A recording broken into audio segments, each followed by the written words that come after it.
Please. Good evening, ladies and gentlemen. It is 5:35, November the 20th in Tuxedo Park Village, and we'd like to open the Board of Architectural Review. Item number 1, Board of Architectural Review procedures. Ryan, did you have anything on that? Yes, I had requested that a memo be prepared. Darius, were you and Jared able to prepare that for us? I thought I saw an email from Jared today. Oh, I didn't see it. Let me just try to find it. Okay.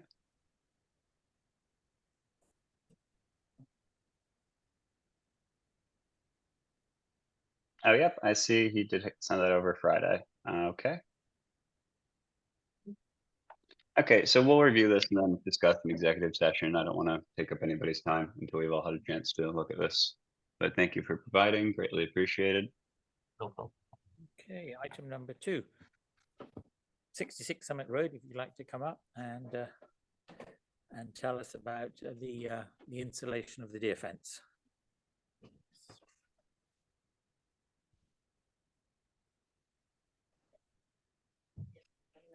There's a seat for you. Please join us. Chairman, members of the board, my name is Michael Sheridan, attorney with Snyder and Snyder LLP, the attorneys for the applicant at 66 Summit Road. As was mentioned, looking to put in a fence around the property, deer fence, keep the deer out. It is allowed by your code to go around the property at a height of 6 feet. There is some discussion that the front yard is only allowed to be 4 feet. However, the way your code defines a front yard, it doesn't really apply to any yard on this property, as it is away from any road and surrounded by neighboring properties. Once the fence is installed, there will be a screening on the fence, which will also assist in keeping deer out, as it's our understanding that they're hesitant to jump over areas where they can't see the landing spot, which does make sense. We're here tonight for your review and approval. I believe you've been provided some information and some views of what the fence will look like, and the location of the fence, which is again around the perimeter of the property. Yes. I was able to do a site visit to see it in situ, which was important, and I believe some of my colleagues have as well.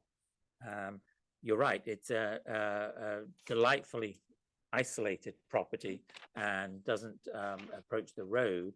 I think that it'd be important for us for this and in the future to sort of kind of establish what the front of the house would be, in that because there's the front of the house and there's a front of a house, and that means that the regulations at the front of a house are a little bit more rigid because it's visible, because by frontage meaning there's a relation with something it's facing, and that's the person from the road. So this side where the road is, the Summit Road, that would be perhaps where it'd be more stringent. For example, like a 4 foot height fence as opposed to a 6 foot. That was my initial concern when I saw it on paper. But then at the site visit, when I visited the property, I was greatly relieved to see that this part where we would technically call the front of the house, the deer fencing is going to go between already existing vegetation. So it would not be visible at all. It would be already screened, as opposed to having to rely on a robust planting scheme. So personally, I don't have a problem with the front part of the house having a 6 foot fence. The rest of the property is very well screened and out of sight, so that wouldn't be the problem. That said, the only two sort of very visible areas were the corners.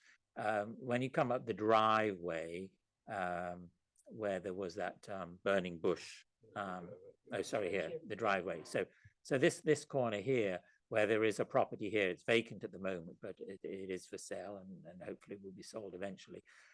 That would be very visible there, as would this fence along here, but that is only visible from Mrs. Delano because that's her property.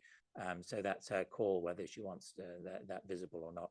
This corner here, my suggestion would be just a little cutaway so that it's like the fence here, it's hidden. The same here. This would be visible from the road, Summit Road there.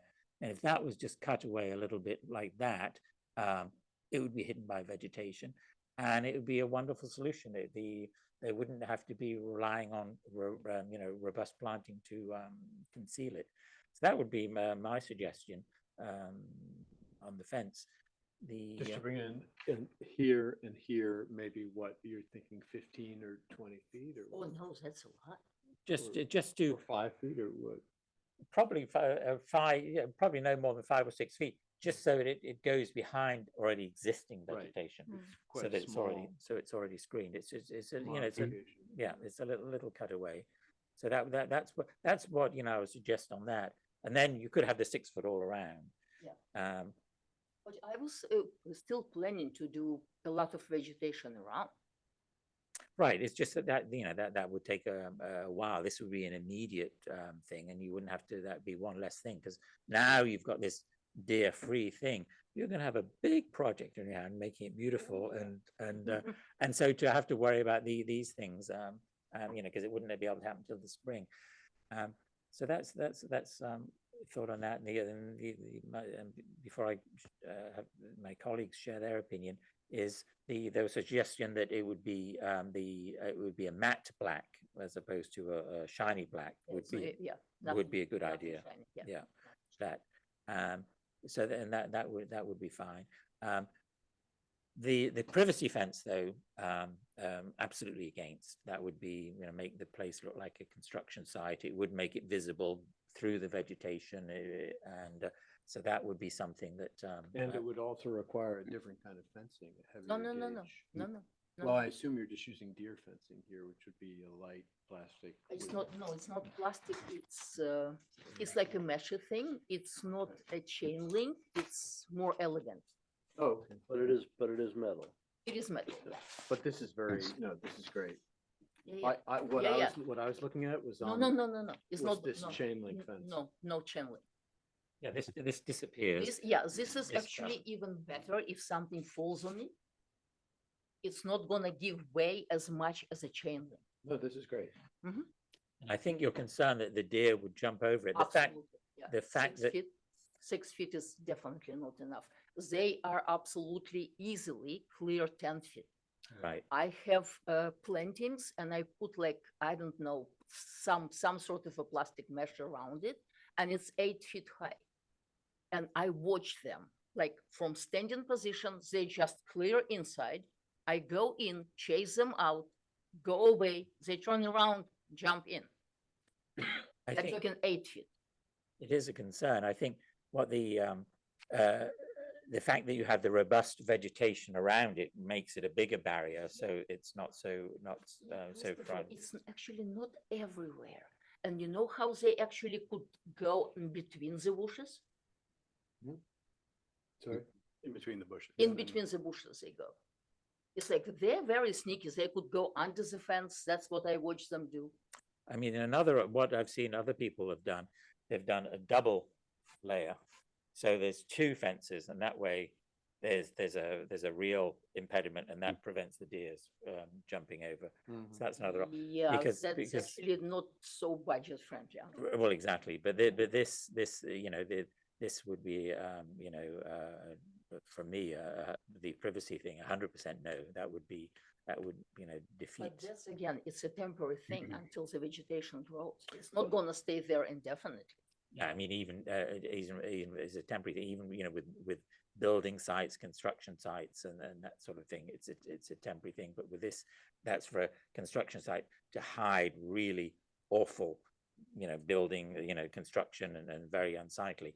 It's not unsightly. Your garden is not unsightly, so blocking it with that would be That's my, my thoughts. But I think maybe if you're suggesting possibility, 2 rows of fencing, that also seems like a bit more industrial, but that is something that you'd be willing to live with.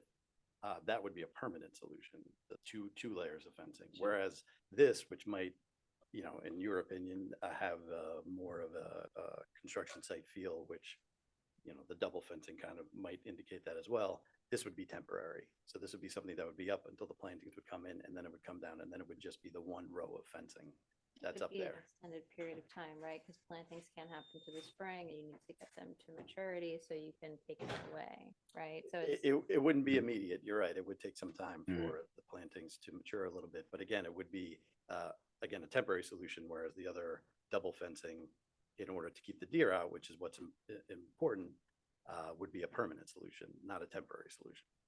So this is why, you know, one of the reasons why this is proposed, because it's a single line of fencing with the privacy until those bushes mature, and then it would be taken down.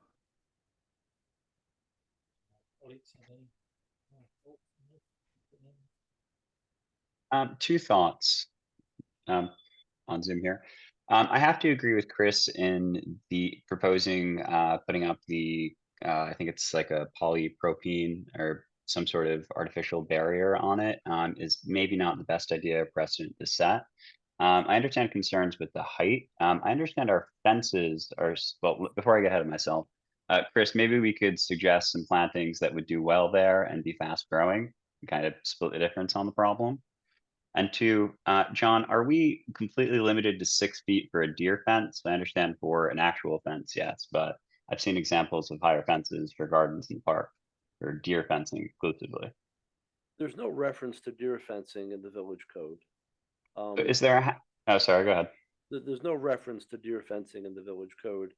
And at this point, there is a section of the village code that is no longer valid. Many years ago, and I think I sent this out to some of you, maybe all of you, that at one point in time, several members of the Board of Architects Review and the trustees were meeting to put together a comprehensive fence law, and that never materialized. So right now, we're left with, I believe, just one section in the village code that says a 4-foot fence in the front yard, 6-foot fence in the side and rear, setback 2 feet off the property line, 5 feet off the road is the general instance there. So at this point, all fences are considered permanent. And I think, as you alluded to, even those fences that may have been considered temporary many years ago have evolved to be permanent, because once they're up, people don't want to remove them because they give them the, I guess, safety from the animals. Right. So I think it's something we need to address. I could understand if this was like an 8-foot fence that was permanent and wrought iron, but a 4-foot or a 6-foot fence is non-functional for a deer. And to then require an applicant to put 2 layers of fencing is just cost prohibitive. So is there a happy medium here where we don't end up with a barrier that we can't see through, but still make it functional at 8 feet? The trouble is, anything over 6 feet would require a variance from the Board of Zoning Appeals. I understand that, you know, appears to be cumbersome, but that's all the village code allows us to do, 6-foot max without a variance. Sorry. I'm just not sure that we can advise someone to put in something that's not going to be functional. Do other bar members have thoughts on that? Well, I agree. I think, you know, under the circumstances, I think probably the applicant does need to go to the BZA, and I'm sure that they would approve 8-foot fence for this completely hidden private utilitarian purpose to keep deer out. And maybe we can revisit the comprehensive fence law to permit this under circumstances like this. in the future. Problem they'll have at the zoning board is how you delineate between something that's a deer fence or some other fence. Is this board okay with 8-foot high fences in the future? We gotta be careful. For a deer fence, yes. I think for a privacy fence, that raises another issue entirely. Yeah, it's gonna Also, be a hard. deer fence that is not visible to anyone, is not on the road, etc. Right. And this one's covered in vegetation as well, so it's the aesthetic issue is kind of solved that way. Maybe better to go to propose something to the Board of Trustees on language of the fencing law to limit it. Okay. Then had this go to the zoning board and set a precedent for fencing, because then everyone's gonna come down the road asking for an 8-foot fence. Yeah, I think that's the way to do it. Agreed. Okay,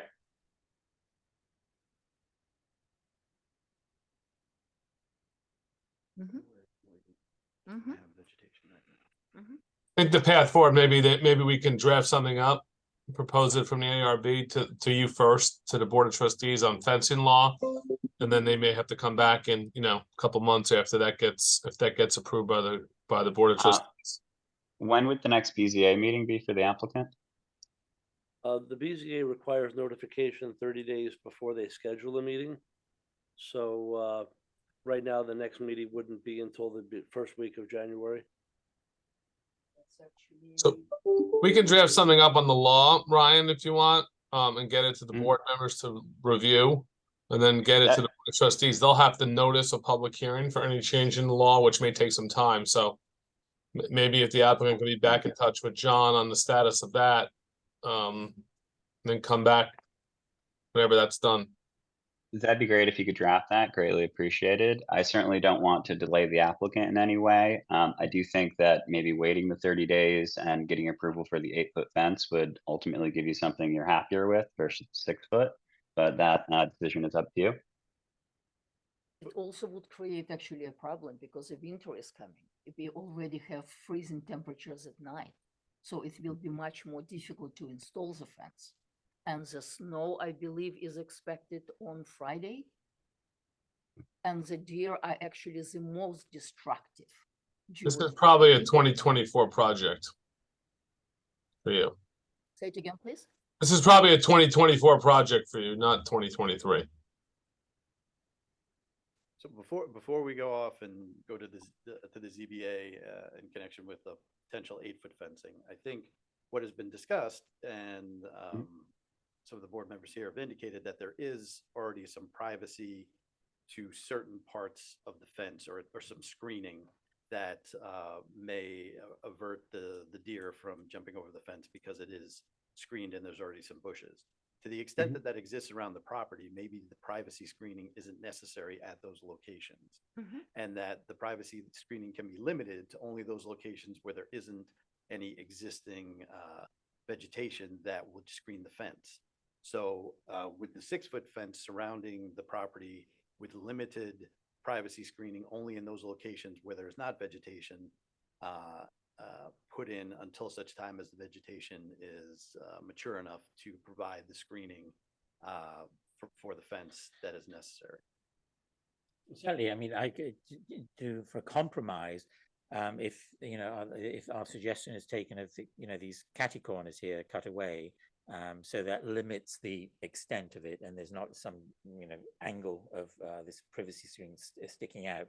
So if that's cut away, and then we put a time limit on it, a certain period, and say you've got 6 months, and then that's it. It has to be removed, and it's just in the areas, for example, down here where you have there's a steep drop off. So I don't think you need it there, right? Probably, yes. And also it's like along from where I showed you the little gate is going to be to go for mail. All this area is completely open. You just see, And some of the areas between Guazzoni and our property.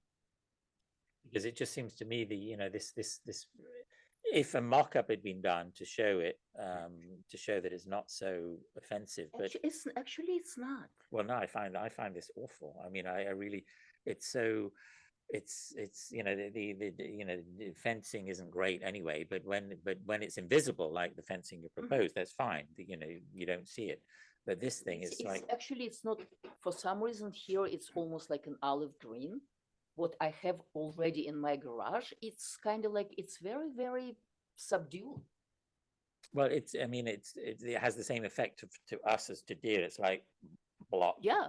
And then and so it's having that effect with me. That's like there's this big wall And is what is that? It's disturbing as opposed to, oh, what a beautiful garden and what a Mm. beautiful landscape. So it has the same effect to me as it would to a deer.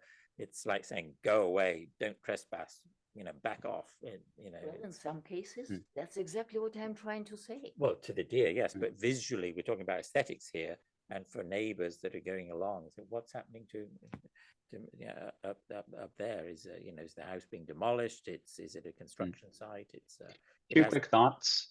Sorry to interrupt, Chris. If there's a sample available, that'd be fantastic to see. Maybe in person it is less offensive. And the area that I think you mentioned where the gate is to get the mail, that would be completely not visible by neighbors with the setback you suggested, correct? Yeah. So that Maybe- area wouldn't be, yeah. So the other areas aren't visible. The one by is only visible on her property. If we're limiting it as much as possible to other properties and she's happy with it, I mean, is that a fair compromise? And what's the time limit that you think is realistic, Christopher? I'd delegate to Chris for that on how long those plantings will need to mature. That's definitely his area of expertise. I mean, it'd be, doing the fencing now, and while you're digging, and put some. It's too late for planting. Again, it's freezing at night. Whatever I will plant right now is going to be dead. Like in a So when month. would you start planting?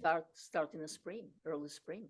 So how realistically, you as a gardener, how long do you think you would be able to realistically? Well, that actually would very much depend on what exactly I'm putting in there, because some plants are like really fast growing. If I, let's say, do ivy, it will probably cover the entire thing. I mean, the entire height, like what, in a couple of months. But if you start doing junipers, some of them are faster growing, some of them are less growing. I still have to kind of like understand what is going to thrive. It cannot be just one plant going around the entire property. Some areas are sunny, some areas are shady. Right. No, it's There is more stones, there is more soil. So it has to be something that is going to be thriving, not just throwing money out. I see. I asked you this question because on a property that borders my property, that Yeah. we agreed for the same fence and we agreed to planting to hide it, and it's taken 3 years for it to Oh, no, to no, no, no, to no, no. well, I mean, No, he's been No. well, that's what he has spent has a huge budget for planting, and is very conscious to do it, but it's taken that long for it to be successfully hidden. A 3-year period. We all thought it would take less as well. So with that I'm a little bit uncomfortable about it. Maybe that you would come back and show us exactly which parts, or you can indicate now which parts you would want this privacy screen and which I parts could you show you wouldn't. right now. Hold on, I need mine. I think though it would also be helpful to see a sample. Mhm. So I think having a more detailed map of where exactly the vegetation is lacking, so we can understand the properties that it impacts, like, like Ryan mentioned too, would be helpful. And that you already have some posts up, maybe a mock-up of one section where you've already got the posts up, to put it there so we can actually see it in situ and see how pleasing it is or how offensive it is, so that we can actually see instead of just second guessing. Because it could be something that you could be 100% right, it could be just disappear, or I could be right and it's like very It offensive. won't disappear, but it won't be offensive. Well, Because it's kind of like it's gonna blend with whatever is around it. That's how I was designing it at the moment. From it's- whatever is available on the market. But then if it's going to disappear, then it's going to disappear to the deer as well. So No. Deer wouldn't be able to see through it. well, that's the whole point. The deer can see it and it blocks. I can see it, it blocks. So what are your thoughts, Rob, about we're- suggesting a mock-up of I think seeing a if we were sample? to do a compromise, as you and Ryan, and I think Molly, you're suggesting, do a temporary for, say, 12 months or 24 months or whatever is realistic, then I think we need to see a very detailed map with the places where the privacy screening would be and wouldn't be. And So it's. to reflect also these, amendments that Christopher has made on these corners. Right, hold on. This is a driveway, right? So here are some bushes, with exception of some that Gvazzoni managed to cut out. So it will be going from, let's say, from here till, let's say, here, because here it goes down the property. So you don't need it down the property. Here I don't need it at all. So you need it. I need, basically this yeah, whole it's like curve, this small curve in here, Yeah. maybe a little bit in here, right? because a lot of vegetation was actually cut. And what about over here? Over here, it's like it's going to be a small piece here and some is going to be here. Is that the, This is the road here. that's the road? This is the, yeah. this is the So- most visible part here that one sees from the road. So this would, so I think, yeah, if I think we have to be crystal clear that of exactly where you'd like to place it and see a sample, and then before we could give the go ahead on it, because it's very, as I say, it's very. Yeah, and I said definitely not on this side. That would be extremely visible, because I agree with you. I think it looks like a construction site. And it will, for, in your neighbor's case, a long time before you can remove it. So we'd have to think about what would be realistic and the plantings that could thrive in different conditions. Perhaps we can give some guidance on that. Oh, Sophia's a great gardener, so and a proponent of native species, so I have very much confidence in. Two green thumbs up. Yes, exactly. Thank you. That's something. Do you want to come back at the next meeting? When is the next meeting? I don't really want to delay it that much. I still want to be able to protect the property for this winter. 2 weeks. I guess maybe, Is- if, May I say one thing? Maybe there's a solution here where she does come back to us in the next meeting, but we allow posts for the fence to be dug out because we're not really in disagreement that a fence is going to go up. It's just an aesthetic issue on what it's going to ultimately look like. So this way the ground's not frozen, she's able to make progress and still work with us to find a compromise. Would that be something we'd all be amenable to? Yeah. because there's no issue with the 6-foot fence going around the property. Well, I'm sorry, hearing- we've never approved, and I've never seen a property that didn't have a front yard in some way, shape, or form. And I believe the front yard that I've indicated to you last week was the most practical application of a front yard. It's the approach of the driveway. I know it does not entirely coincide with the definition of front yard, but if I followed that definition, I think it would be much more strict on this property. It would be the entire front yard in front of the house. But even that interpretation is loose because you really don't have a road in front of the house. John, what if, sorry, Sure. what if she brought it in quite a bit away from the curvature of that road? This is what you're talking about, this curve? yeah? Yes. What if she brought it in, 15 or 20 feet? Would that affect the height restriction? No, in terms of the front yard? unfortunately, it doesn't. Yeah, I think this is where we do need to have a little bit more clear language about fencing. Perhaps the applicant, we approve the fence posts because that won't affect the height in any way, just the position of where it's going to be. The applicant goes to the BZA if she wants a variance on height, and we work together on the next meeting on materials. Right. Thoughts, concerns? Yeah. Yeah. Actually, I went around Tuxedo Park. Only actually like, I don't know, half an hour drive all around. And I took a lot of pictures of the fences.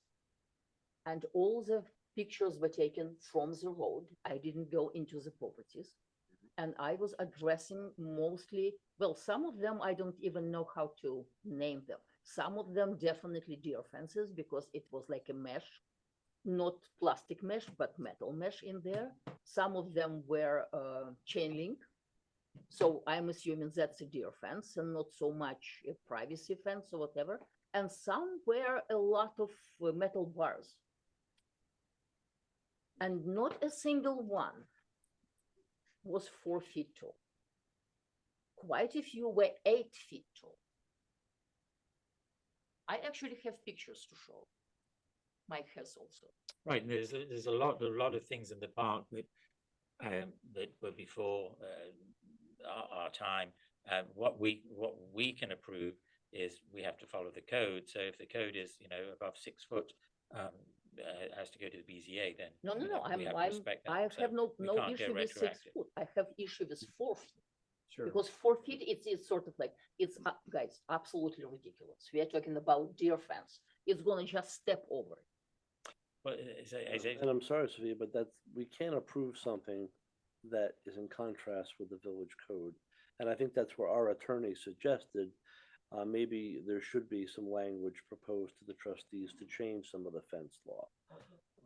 But that can't be done tonight, unfortunately. But I think also, with due respect, I think you were fighting with trying to figure out what the front yard here was, because it doesn't comply with the code. The code is pretty specific about what the front yard is, and and I know it's a weird and interesting concept that there necessarily isn't a front yard for this property based on what is written in the code, but I think that is the case here. It is a unique property, in that the front yard, as the code is written, a front yard in the code doesn't comply with. Well, actually, everything did comply until not too many years ago, because there was a road in the front of this property, not too many years ago.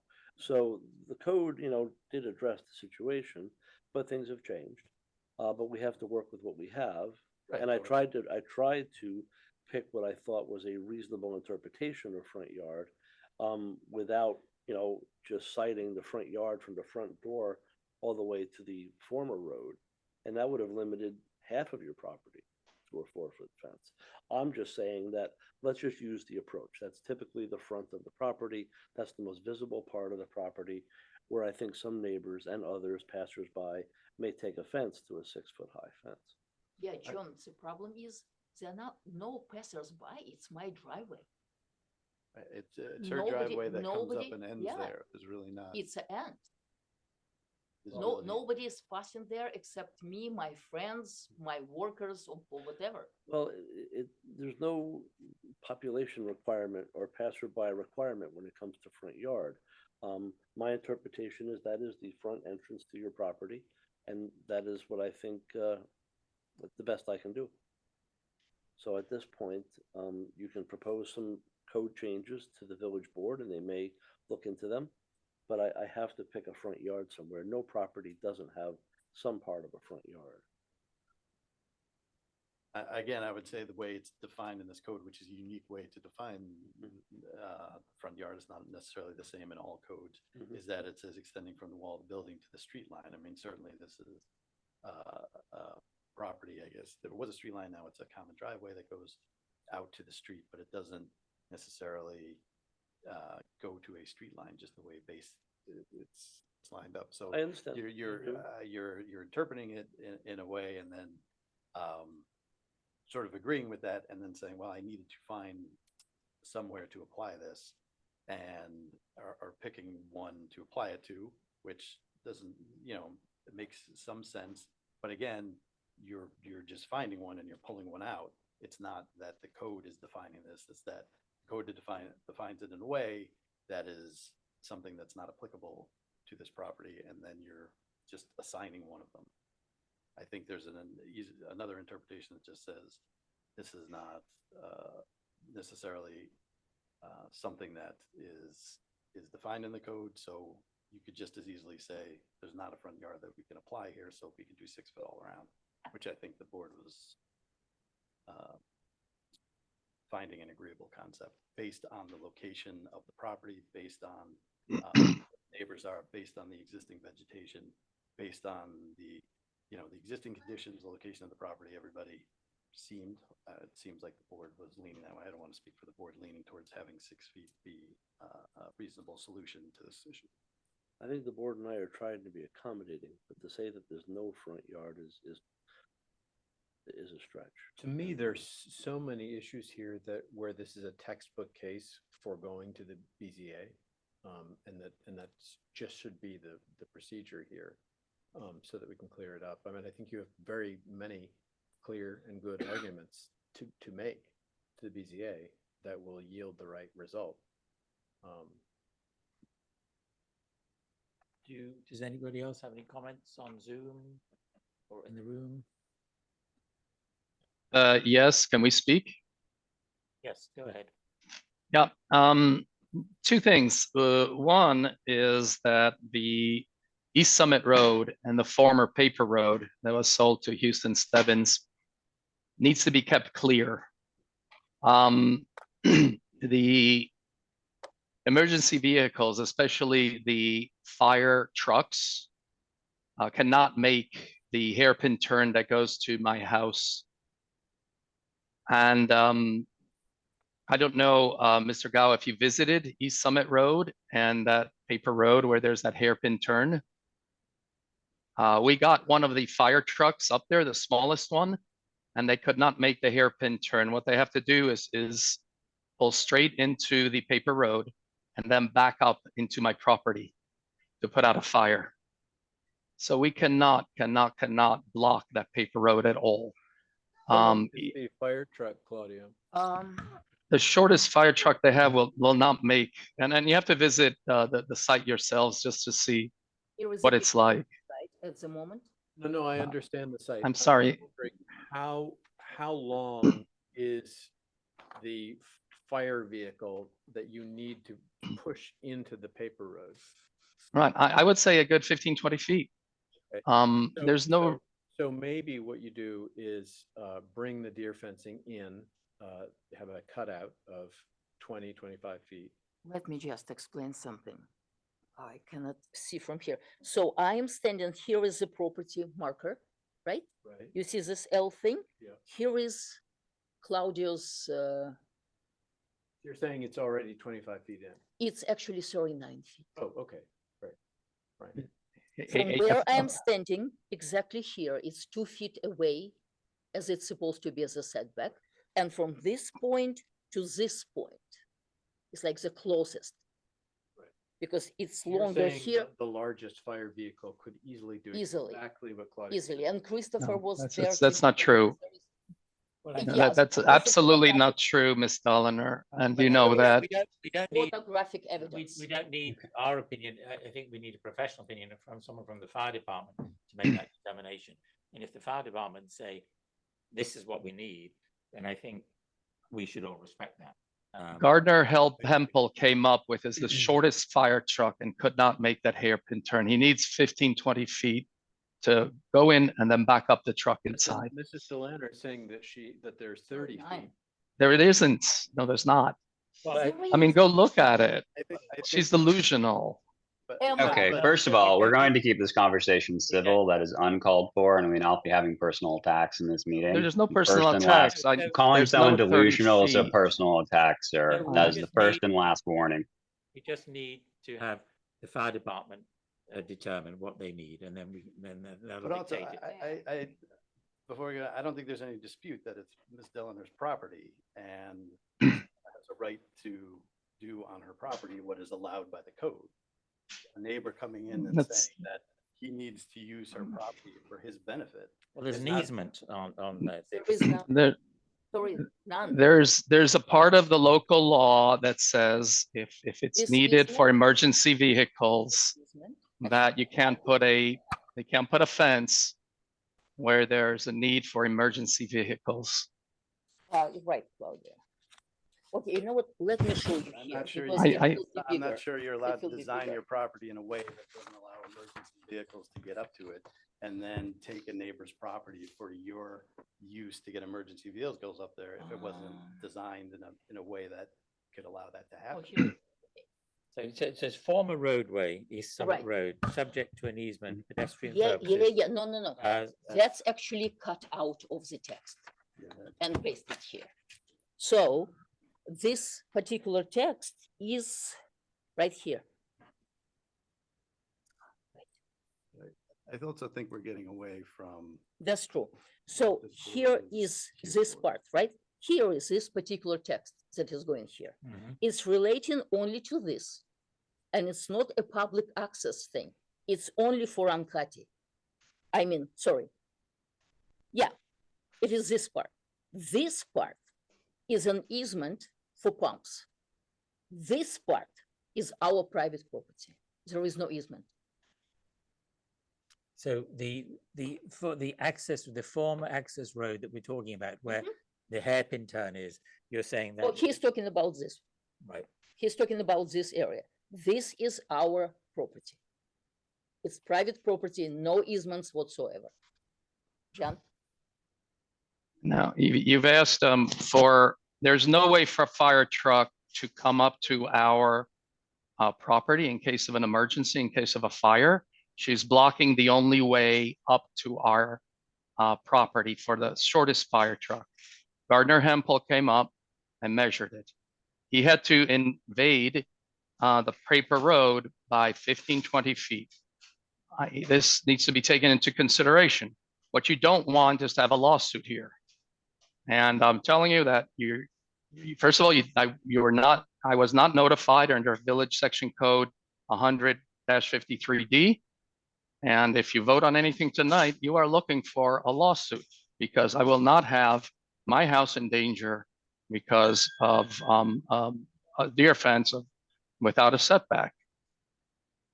No, we certainly don't want to, cause any potential harm in that way. So I think what we would love to get is this, documentation from the fire department so that we can actually have it for the record of what is needed, and then we can take the next step as opposed to two different opinions.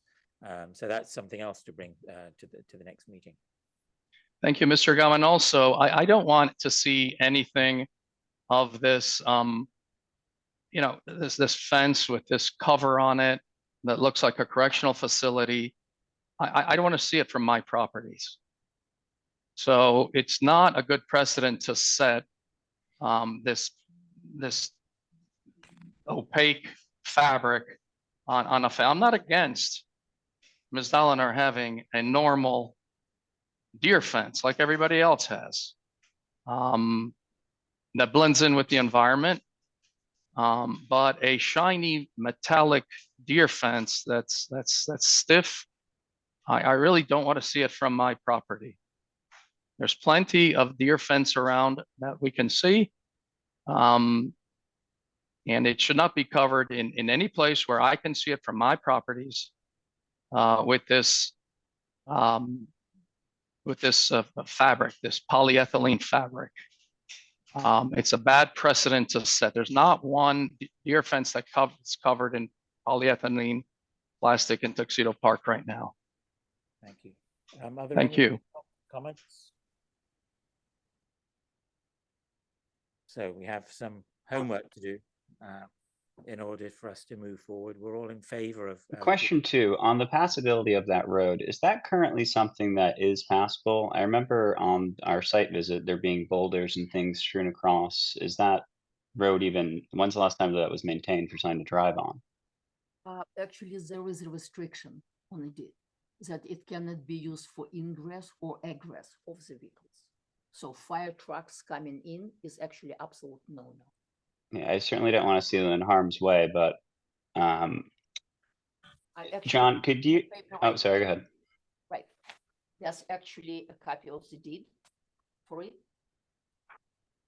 No easement and no egress or ingress into the property on the road. Because actually it's also very, very dangerous to be there because there is a very steep drop, like, I don't know, Vazoni last time said 100 feet. I never measured it, but it doesn't really matter. It's very, very steep and very, very deep. So anybody being on that property is in danger of falling. And to finish the question on easements, Darius, could you please check the surrounding deeds and their properties and see if there was any easement that's passed either with the property or ended with the previous owner, so we can clarify that question? Yeah, does the applicant have specific documentation showing that there's no ingress and egress over that area? Yes, part of the deed. Yeah, please submit that to the village. We can look at it. Thank you. Any other questions or concerns? Actually, I'm wondering why Vazoni's wants are more important than my immediate needs. No, not at all. No, there's many open ends here, and we want to dot the i's and cross the t's to make sure we get the ideal situation for you. So it's not just a neighbour's concern; it's our concern as well about things. We want to get this right for you. And So I think we'll come back with where the fence is gonna be. We'll look at these corners again, and we'll look at where the existing vegetation is and see if that can limit the screening. But I think we're gonna do the fence at this point. She does own the property that goes to that road. I think that's not in dispute, even from the neighbor who claims who claims he needs it for his use, which is interesting, since the deed, not only his use includes vehicles, which is saying fire engines. It's something that is curious that all this time he needed the use of my client's property without anybody making that known to my client. So that is an interesting thing, especially since the deed has a restrictive covenant for that property. Again, as my client said, saying prohibiting vehicle ingress and egress. So I think we're gonna, at this point, design the fence in that corner until, we can make a determination as to what's happening in that area. So my hope is that you will go before the BZA to get an 8-foot fence. That is something that everyone on this board is highly supportive of, which is going to achieve the ends desired. There's so many open issues that we're not going to get this tackled right now anyway. What I would recommend is getting the right fence, which is an 8-foot fence, where you want it, with small modifications, as discussed at these outer sort of corners. And in the same stroke of going to the BZA, try to get past the front yard restriction here as it applies to a very singular property.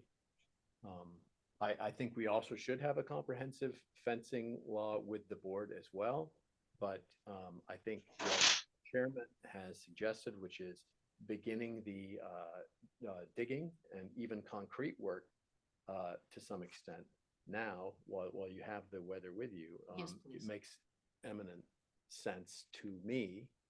But I think ultimately what you need is an 8-foot fence that doesn't have the polyethylene sort of fabric, but simply achieves the goals that you have in a way that is consistent with the park. Yeah, I would love that actually. that sounds great, but I'm concerned if you go ahead and put these posts in, and then you get approval for an 8-foot deer fence, that these posts aren't the right ones for it, and then you have to take them out and replace them. So Well, I'm assuming they're more or less the same. I mean, You know what? Actually, I watched the procedure. So they have I don't remember how tall the posts were. I'm thinking at least 5 feet over the ground, right? That they actually, I don't know, a hammer, whatever, what they're doing into the ground. And then they're putting a post over it. well, right, exactly. So Mhm. the base is sort of consistent regardless of Yeah, the height, whatever the Correct. height.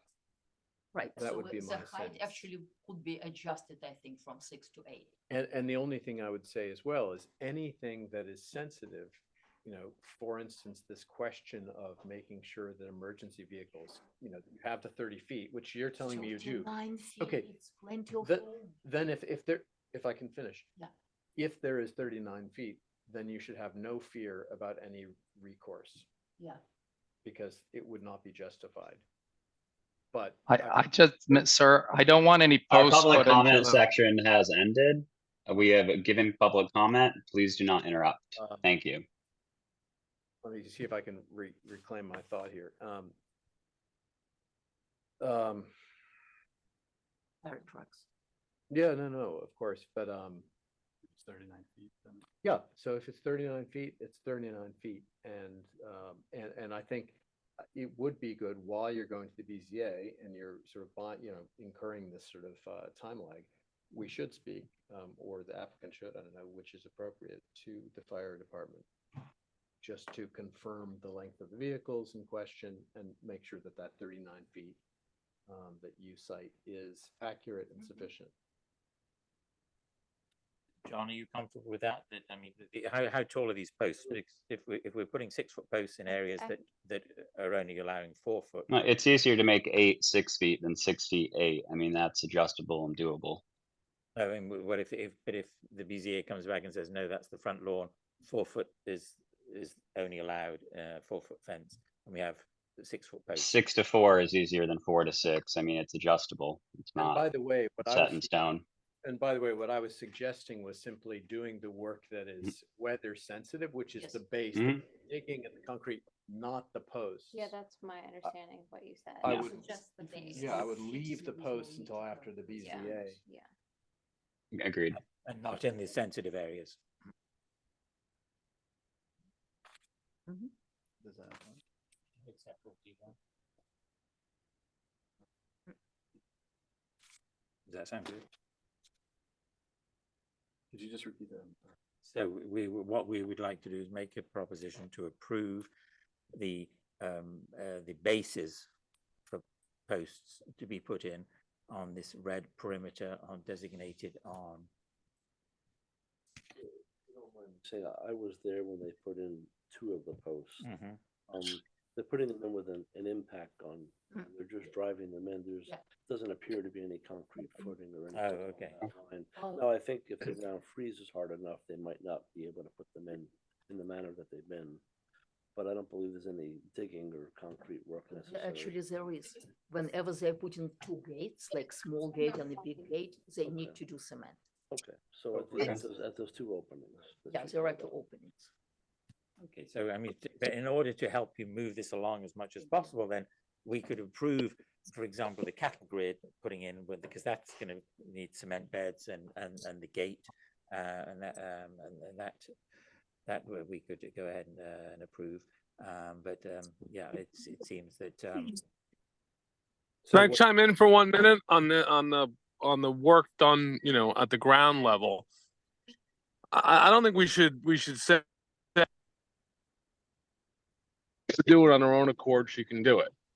She doesn't really need ARB approval or a building permit to put in fence, anything down below the ground. She'd do that on her own accord. If ultimately we approve some fence down the road, fine, but now she's moving at her own risk, and let her do that if she wants to. If it's that important to have the posts in and the fence in for the deer in this winter, after it's probably been like that for, I don't know, hundreds of years without it, she can do that. But I don't think there's anything for us to approve tonight. I don't want her to go down the path and say, well, we conditionally approved this already, so therefore you got to approve this now. So I think if she wants to do that, she does that on her own. Let her do that if she wants. I don't think she needs a building permit for that or any type of approval from the ARB. And then ultimately you'll come back at the next meeting and see if this is anything you'd like to approve. Once again, there's really My no 2 cents. There's That really no helps. at-grade work except for possibly concrete work for the posts for the gates. All the other posts are being put in by an impact on I see. without the need of concrete. And the putting in of the post and the impact on, it's the self-same thing. Like Yes, that yes. yields a post of whatever height. Okay. Mhm. Well, sorry, I was misunderstanding. That's okay. It's not. So what about approving just the cattle guard and the posts that do require cement work and digging in a timely fashion? Well, I think the applicant's kind of proceeding at their own risk if it's not approved. I did not raise the cattle grate because it's an at-grade structure, which in the past we have not requested people to get approval Oh, I for. see. There are a couple around. It is well off the road. It really is not visible from the public view.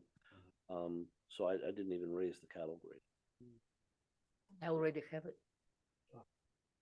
It's already not been installed. You have it ready to install. no, So I think, it's ready. I think so. That seems to be fine to go ahead with that. But the rest, That I is think, time sensitive. And right. But the rest is just, there's too many what ifs. We don't want you. So put the cattle grid in and go to the BZA and as soon as possible so we can move forward with this. Thank you. Thank you. Thank you. Oh, material sample as well too, please. If you have it, would be extremely helpful. I have it in my garage, actually. I mean, if you could mount one, that would be fantastic, so we can actually see how it At looks. the moment, there is nothing to mount it. Not too. I Because mean, you don't mount it to the post, you actually mount it to the wire. I mean, a mock-up of it, you know, so strung up between two trees or something, just to get it, you know, just to get a visual, a visual. of it. As a fallback, but I think the 8 board's, foot would be the right, the preference, preference. strong Yeah, preference. if I Yes. would get a 8-foot. So please fence, apply to the BZA for the Yes. 8 Yeah. foot. Yeah. because Yes, as soon as possible, That would be- clear please. that We will Right. approve the polyethylene. Right, so what actually happens if the BZA says no? We'll take that one step at a time, but I think, you know, it's. That might, But they're that- gonna put me already, BZA is already in January. We have no control about what they say, but you know, it's a legitimate concern. What you have, it's a common concern that's shared by a lot of people. So I don't think it's out of left field. So I don't think, you know. but I think we but would we need can't to speak for them. know that the BZA has said no to the 8 foot that is entirely approvable by all of the board members, as I understand it, before we take up any other question of this polyethylene.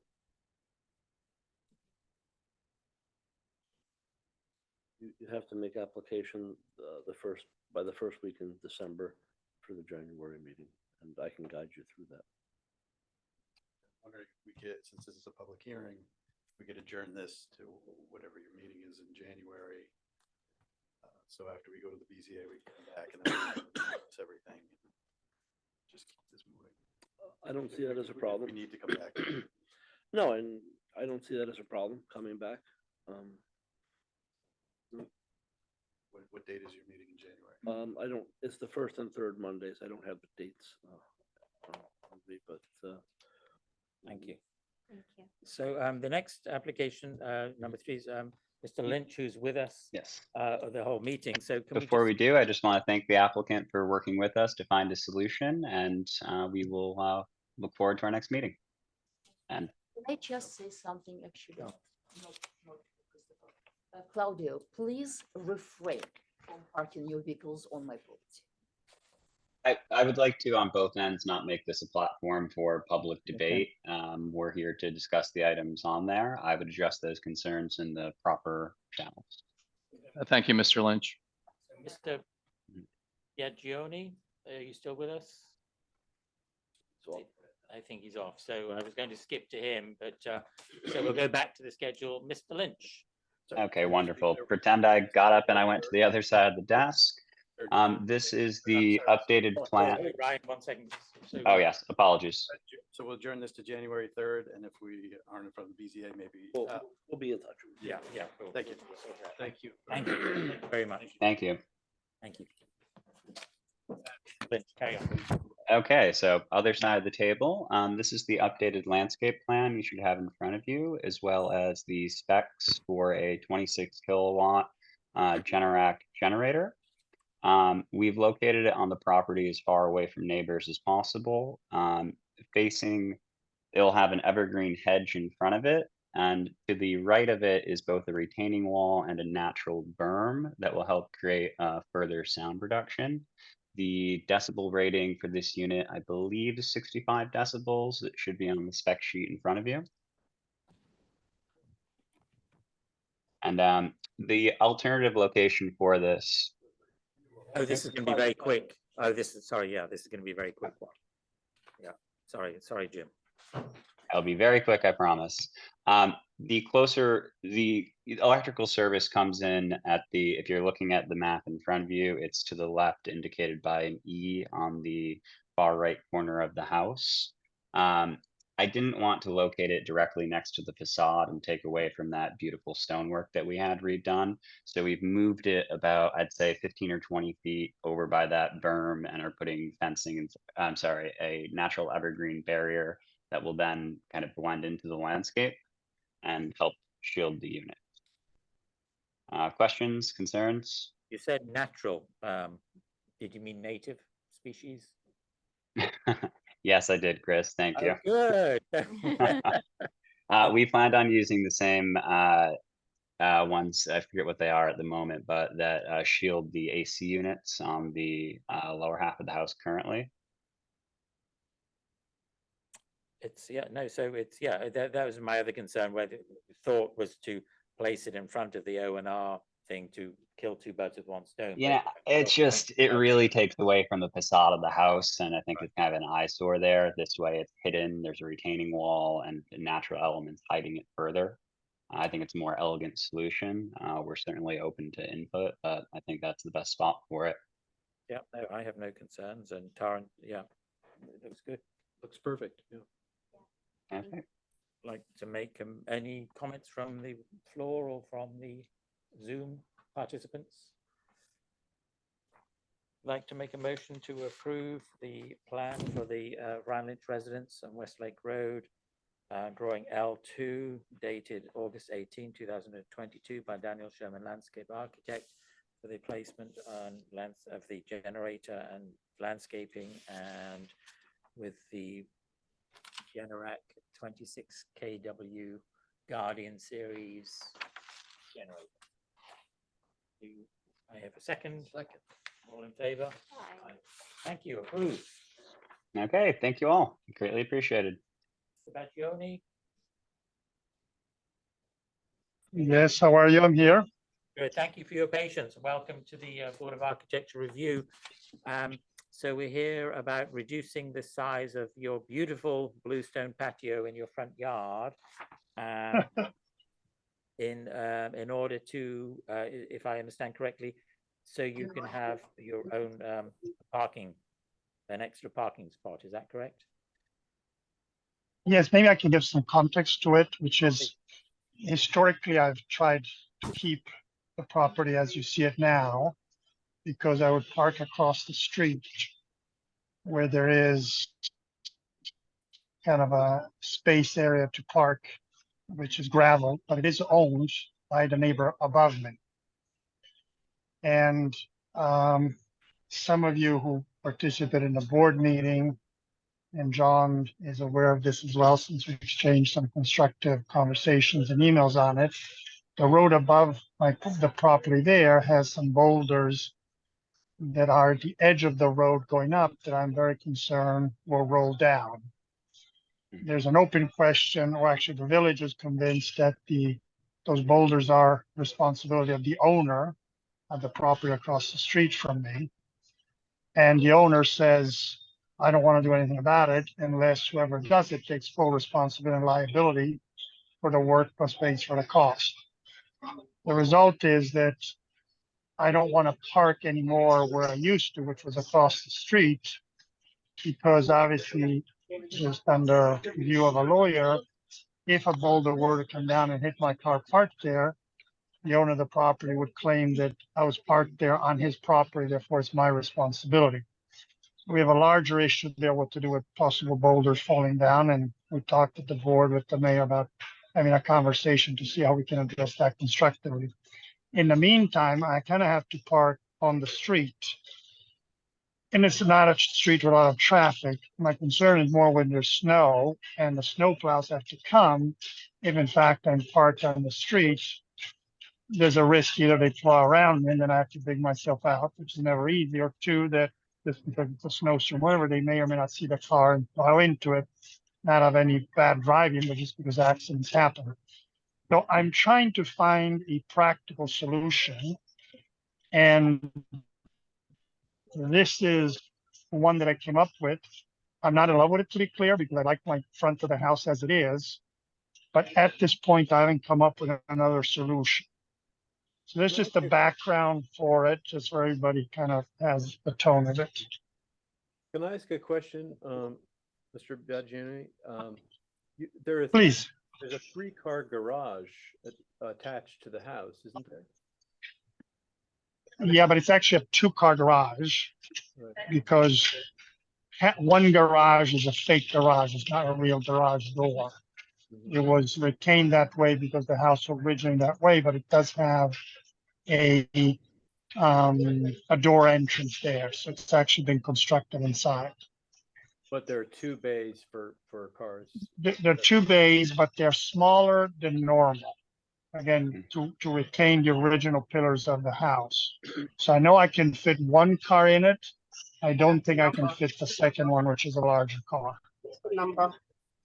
Next one for sure was the number. I think And, it's a code. and we did it that way because the house was originally built that way and we wanted to retain the original pillars and the original structure. No, originally I thought you wanted to remove all of the blue stone, No, for heaven's sakes, no. just that one section. And so it seems that So it's like this. So 2, 4 at the same time and 3. to remove the section that demarcated by the blue, replace it with the tar and chip, so that it blends in with what's next to it, and keep the remaining beautiful area which frames the house, your beautiful house. And so to me, I have no problem with that. Molly? I think it's never ideal to get rid of bluestone, but it does seem to have a hardship exception for this.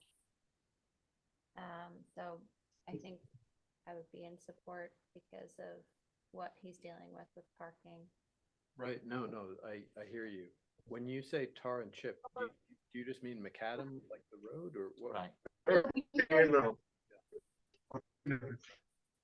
I would make it equal as possible to what is the non-bluestone area there. So I would try to blend it as close as possible to what is now in front of the bays of the garage that actually work. Right. Ryan? Yes, I certainly understand the hardship with parking. Only one of our 3 garages is functional for the same reason. On a site visit, just driving by, I noticed neighbors have a similar parking situation and utilized either crushed stone or pavers. That would be my first choice of materials. If you'd prefer to do more of a blacktop, we tend to advise away from that, and I would advise doing something similar to the club parking lot, like a tar and chip. That would just give it a little bit better of an appearance and less parking lot. Question for you, and it's out of ignorance. What you're suggesting is that waterproof? Because the reason that I did the bluestone there, among other reasons, was that I would keep the water away from the house. Since I'm a steep hill, I need to keep the water in the house. And so the reason, I mean, we waterproofed the best we could the side of the house when the work was done 10 years ago.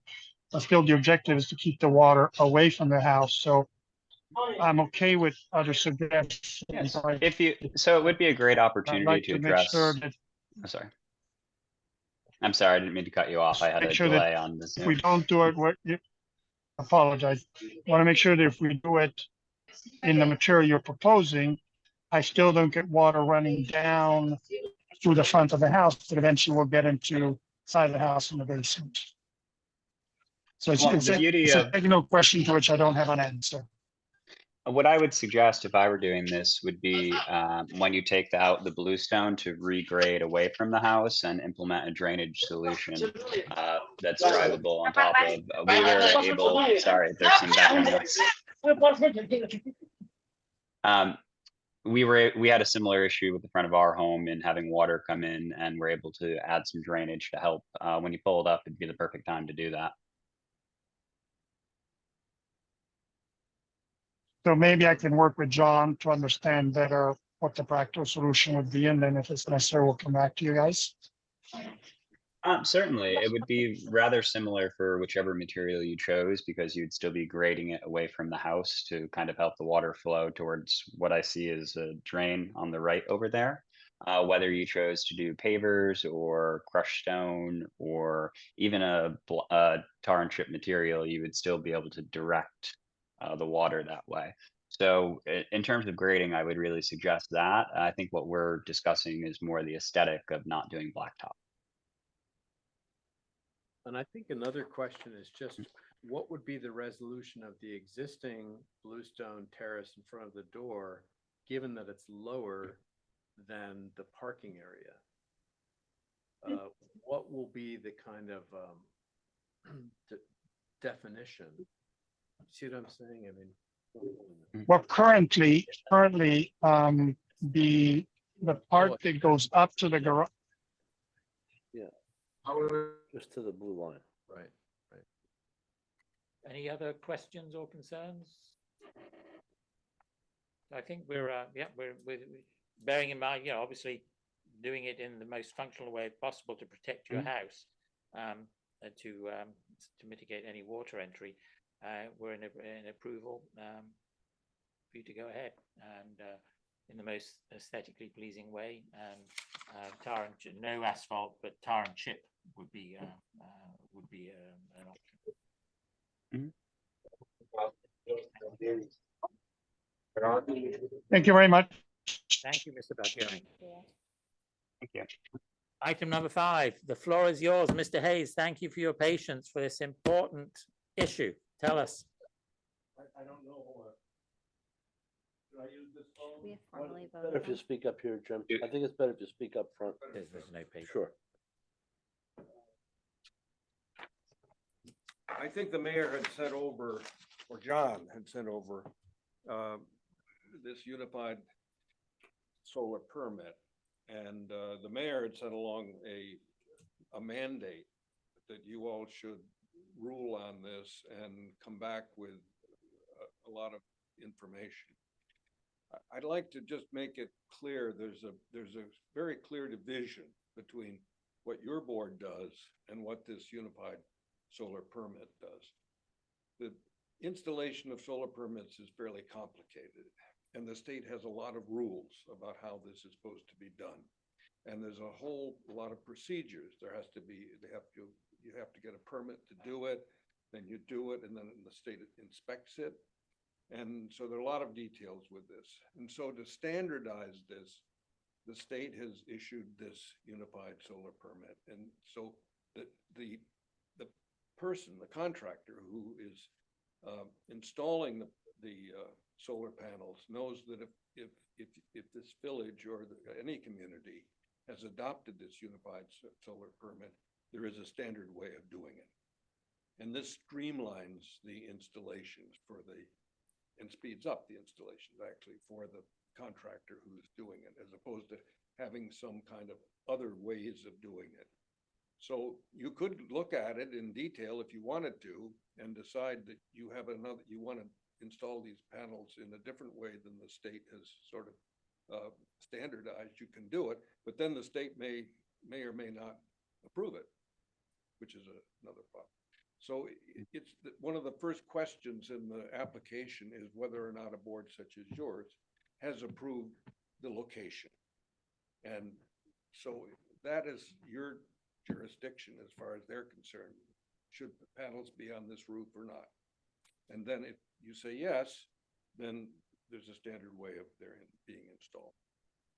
Now, there may be, that's the limit of my knowledge on this. So there's still unknowns in my mind about how many different kinds of panels are there and all of that. But I think, again, that's your jurisdiction, what these things look like. And then I guess if you say, yeah, you can put them up, then the state's permit has, I'm sure, some ways of adjusting the procedure for different kinds of panels. If I understand correctly, what you're saying is that we still, as a Board of Architectural Review, have a decision about whether a project can go forward or not. And if we decide it can, then it's fast-tracked and streamlined for it to happen. Right. So that makes total sense to me. Sure. Yeah. Ryan? Yeah, so we would be, so it looks like we're unanimous.